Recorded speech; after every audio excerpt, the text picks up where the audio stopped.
8 बज गए हैं, सब चले गए हैं। ये पता नहीं अलीम कब जाएगा।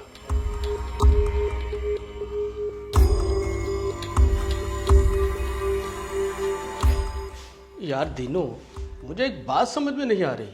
अलीम साहब कौन सी? यार हमारा ऑफिस जब ओवर टाइम देता ही नहीं तो फिर तुम क्यों ऑफिस टाइमिंग के बाद तक बैठे रहते हो? अलीम साहब मेस के बड़े काम होते हैं, आखिरी बंदे के जाने तक रुकना पड़ता है। मैस तो हमारी 6 बजे सफाई के बाद बंद हो जाती है, लेकिन आप किसकी खिदमत का अज़म उठाए बैठे रहते हैं? अलीम साहब मेस के बहुत काम होते हैं, अब मैं आपको क्या क्या बताऊं। चले ठीक है, आप अपना काम कीजिए, मैं चलता हूँ। जी।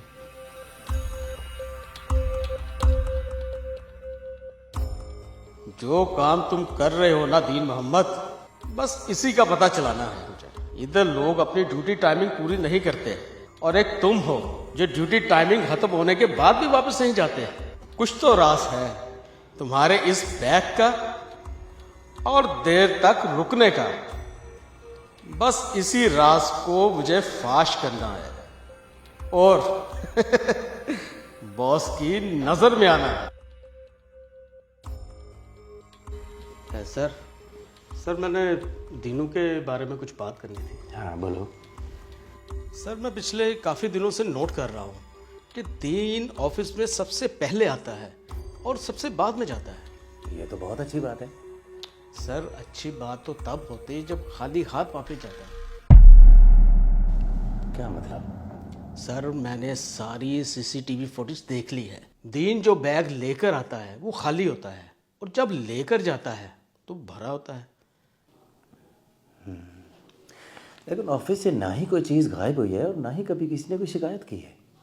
सर ऐसा भी तो हो सकता है कि वो कोई ऐसी चीज़ लेकर जाता हो जिस पर कभी हमारी नज़र ही ना पड़ती हो। आइए सर मैं आपको दिखाता हूँ। चलो।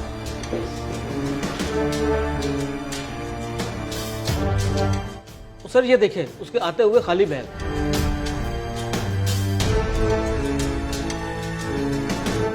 सर ये देखिए जाते हुए उसका बैग भरा हुआ है।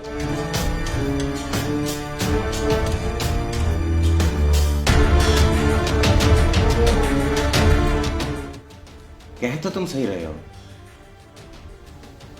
तो फिर क्या किया जाए अब? सर मैं बताता हूँ।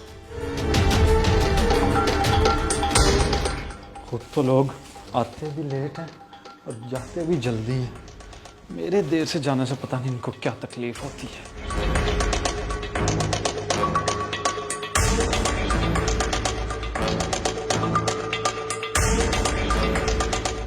सर आज तक मेरे पास कोई सबूत नहीं था, इसलिए मैं खामोश था। आज इसे रंगे हाथों पकड़कर इसकी सारी अकड़ निकाल देंगे। तो ये अभी तक आया क्यों नहीं? दीनू,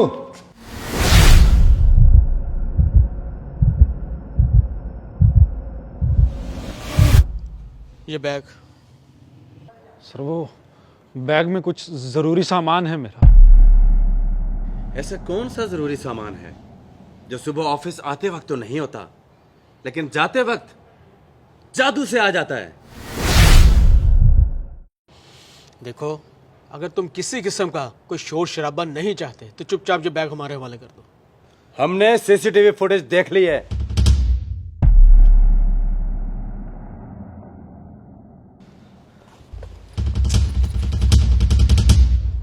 चेक करें अलीम साहब, चेक करें।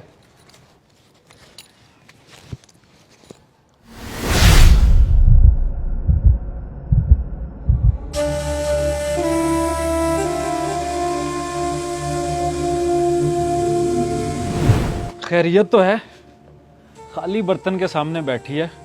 बच्चे किधर हैं? बच्चे भूख से रोते रोते सो गए। क्या मतलब भूख से रोते रोते? सुबह तनख्वाह देकर तो गया था, पिछला उधार चुकाकर राशन ले आना था। कहाँ से चुकाती उधार? सुबह बिजली का मीटर काटने वाले आए थे, बड़ी मुश्किलों और मिन्नतें करने के बाद बिल की किस्त करवाकर बिल अदा किया। एक तो ये बिल वाले भी ना, अब बंदा खाना खाए या बिल भरे। 3 दिन हो गए बच्चों को बहला फुसला कर सुला देती हूँ। आज भूख के मारे उन्हें नींद भी नहीं आ रही थी।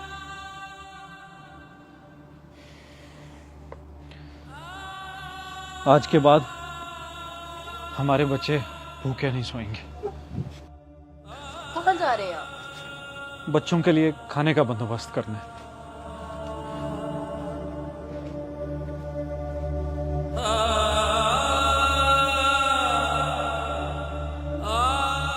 ऑफिस में से तकरीबन सारे ही लोग खाने में से कुछ ना कुछ छोड़ देते हैं और मैं वो खाना इन शाफरों में डालकर अपने बच्चों के लिए ले जाता हूं। और किसी को इस बात का पता ना चले, इसलिए तुम ऑफिस से सबके जाने का इंतजार करते रहते हो। मतलब छुट्टी होने के बाद भी सिर्फ इस जाये किए हुए खाने के लिए बैठे रहते हैं। मुझे माफ कर दें सर। मैं आइंदा चोरी नहीं करूंगा सर। हम तुम्हें क्या माफ करेंगे? तुम दुआ करो, ऊपर वाला हमें माफ कर दे। हम उसका अता किया हुआ रिस्क जाया करते रहते हैं और उसकी मजबूर मखलूक का ख्याल नहीं रखते हैं, बल्कि उन्हें शक की नजर से देखते हैं। दुनिया भर में 40% खाना ज़ाया होता है। अगर हम इस खाने को कूड़े में फेंकने की बजाय ज़रूरतमंदों तक पहुंचा दें तो हमारा खालिक भी हमसे खुश होगा और उसकी मखलूक भी। इस यकीन के साथ शेयर कीजिए कि आपका एक शेयर किसी न किसी की जिंदगी जरूर बदलेगा।